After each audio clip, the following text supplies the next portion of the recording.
Жамбыл облысы Талас ауданы Қаратау қаласының мектеп-лицейдің 6 сынып оқушысы Қасарбек Дананың орындауында Абай Құнанбаевтың 45 қара сөзінің ішіндегі 31-ші қара сөзі. Естіген нәрсені ұмытпастыққа 4 түрлі себеп бар. Біріншісі, көкірегі байлаулы берік болу қажет. Ал екіншісі, сол нәрсені естігенде, не көргенде ғибратлану керек, тұшынып, ойға ұғуымыз қажет.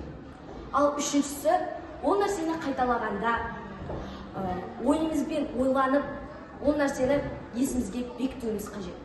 Ал төртіншісі, ой кеселдеріне салынбауымыз қажет.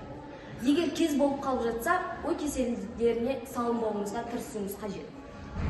Ой кеселдері ұмытпаштық, салғырттық, ойын күлкішілдік, я бір қайғыға салыну, я бір қызығушылық пайда болу. Егер бұл төрт нәрсе күллі ақыл мен ғылымды тоздыратқан нәрселер.